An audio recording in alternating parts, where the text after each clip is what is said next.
inclinant de la tête, il pointa son doigt vers un pic enneigé là-haut dans la montagne, et en quelques mots, il me guida vers une des aventures qui devait changer ma vie.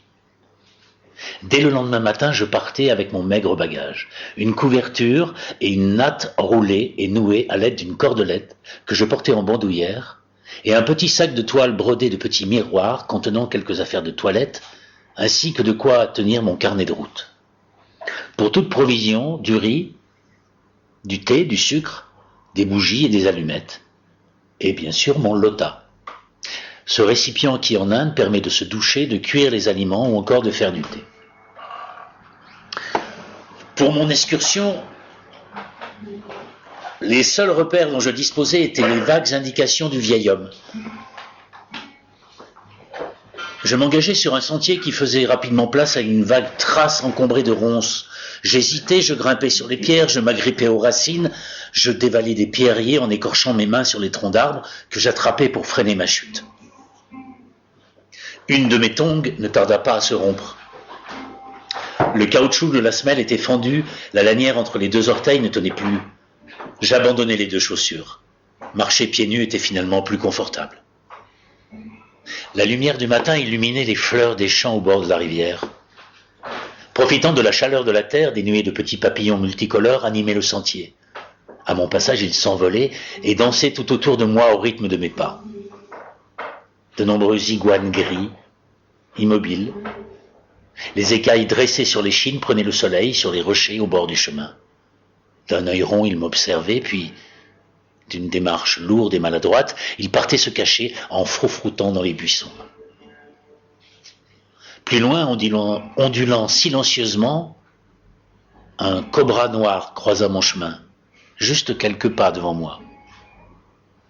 Selon la légende, ce reptile accompagnait Shiva dans sa retraite au mont Kailash.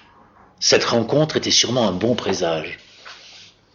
La piste commençait à s'enfoncer dans une épaisse forêt. Une bande de langurs, ces singes gris à tête noire couronnée de blanc, me suivirent en sautant d'arbre en arbre, agrippant les branches avec leurs longs bras et jaugeant de loin ce qui aurait pu les intéresser dans mon ballot. Afin de parer toute attaque, je m'armai d'un bâton et criai plusieurs fois. J'avais déjà eu affaire à ces primates. Dans les villes indiennes, depuis les toits, ils n'hésitent pas à se jeter sur les passants pour leur voler tout ce qui leur semble comestible. Mais ces singes des montagnes, bien plus grands que leurs congénères urbains, étaient moins téméraires. Sans doute plus curieux que voleurs, ils finirent par changer de cap sans m'avoir approché. Le bruit d'un torrent se faisait de plus en plus entendre.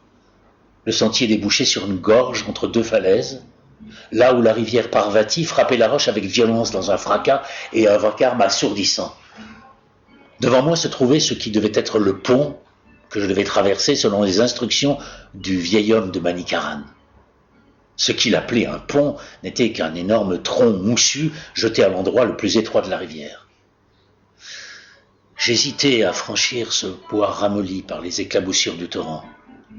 Quand, arrivant vers moi, dans la brume des gouttelettes, j'aperçus deux silhouettes, les bras écartés, courant à grands pas rythmés sur le tronc.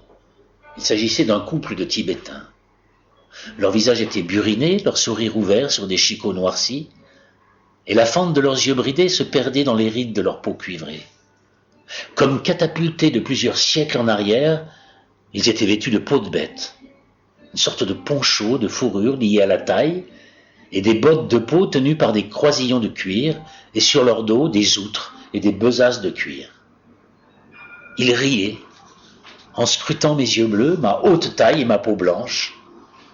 En quelques minutes, sur un petit fagot de bois, se mit à bouillir une petite théière métallique aussi noircie que cabossée. Du lait de yak fut versé d'une outre dans l'eau où avait été jeté le thé noir. Le mélange servi dans des pots en argile avait un goût rance. Je savourais la magie de l'instant. Au bord d'une rivière en furie, je partageais un thé au lait de yak sous le soleil de l'Himalaya en compagnie de deux Tibétains d'un millier d'années. Aussi vite qu'ils étaient arrivés, les Tibétains avaient replié leurs affaires et repris leur route. Ils sautaient de pierre en pierre jusqu'à disparaître dans l'épaisseur de la forêt, me laissant seul devant le tronc pourri qu'il me restait toujours à franchir. Sans hésiter plus longtemps, avec l'image de leur apparition bien en tête, je les imitais. Je courais sur le tronc, les pieds nus, écartés, les bras en croix, et hop, hop, hop, une dizaine de pas plus tard, j'avais atteint l'autre rive. Wow.